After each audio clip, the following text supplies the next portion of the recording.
Hi guys, so today I wanted to talk about the Christmasaurus. I use a wheelchair part-time. I can walk a bit but not a lot, and the main character in this uses a wheelchair as well, so if my points seem quite picky then that's why, because I can just see things from that perspective. So anyway, what I wanted to say first and foremost is that I love this. I love the idea of it. I thought it was executed brilliantly. It's so fun. It's such a fun read. And the fact that it's bringing about positive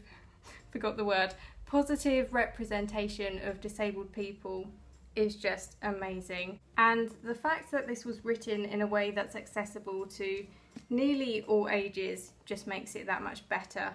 So in terms of the writing style, it's very much like Roald Dahl. There are a lot of made up silly words that are so fun to say. I was reading it in my head, but still it was just a joy to read. Even if I just open up a random page, you will see this is a song. So there are songs all throughout. Frankie, go and lie down. Sorry, that's my dog. And the elves always speak in rhyme. So you've got that going on throughout. You've got amazing illustrations. There's a lot of onomatopoeia.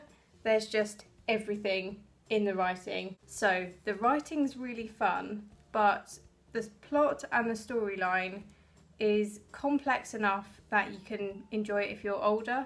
So if you're older like I am, you will notice the fun language, but also the plot is complex enough to keep you engaged, and I really liked that. So I think that's what makes it great for all ages. In terms of actual plot points, I've tabbed the things I really liked in green and the things I didn't like so much in orange. Now this looks like a lot of orange, but actually the oranges are like kind of the same point, so there definitely still is a lot more good than bad. I don't think it's spoilery, so we'll just get into it and see. The first thing I really liked is that even though the main character uses a wheelchair, it's not the main thing about him, as in real life. It's not the main thing about me. You wouldn't even know it if I hadn't said it, and I think that's exactly how it should be. So you're introduced to the main character in chapter 2, I think. It's either chapter 1 or chapter 2, and then it's a bit later on when the narrator's like, oh, did I forget to mention he uses a wheelchair? And then he really makes a point about it being, it's not significant, it didn't need to be told, it didn't further the storyline in the beginning, and so it just wasn't mentioned. He's just a boy who really loves dinosaurs, and I thought, you know, perfect. I thought it was done so well. Let's skip forward to an orange. So the main thing I didn't like about this book is that this boy is being bullied, and one of the main words that are thrown at him is the word useless.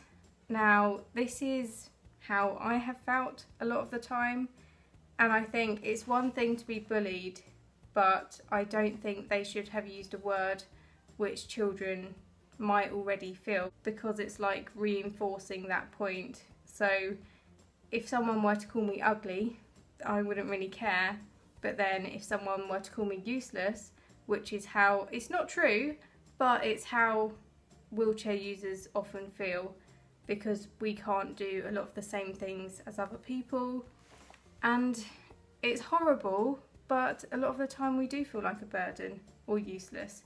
And so I like that he was bullied. Obviously I don't like it really, but I like how it gave him something to overcome, and that's how the children learn that he's more alike than different, and there's no need to bully him. But I don't think he should have been bullied with that word, and it's said by several people, which is why it's tabbed so much. And since we're on negative points, the other one was that this bullying girl says to William he has a dad, but his mum died, and she says to him the reason that his dad never remarried was because no one would want to be a mum to a boy like him. And when I was reading that, I just thought, I hope there aren't any wheelchair users without one of their parents reading this, because if that idea wasn't in their head already, it is now. And that's just really horrible, isn't it? No one wants to think that they're holding their parent back from finding love again. And I was just quite surprised to see that in there. I just think the bullying should have been, I don't think it should have been like that, because they're already a vulnerable group of people, and so if you can prevent putting ideas like that in their head, then you should. Okay, so they were my only flaws with the book, and if you look at this book, so there's 4 pages out of 350 I didn't like. So really, that's quite good. On to the things I did like again. Another one of them, which I thought was just so magical, was that they described the wheelchair as a sleigh, and I think it got decorated in lights. Well, he kind of ends up tangled in lights. But I just thought that's such a positive, lovely image for children to have, because sleighs carry important people. Father Christmas, he's very important, and important things like the presents, and wheelchairs do too. These children are so special, and so I just thought, you know, it's a lovely idea, and it is a bit like a sleigh if you think about it.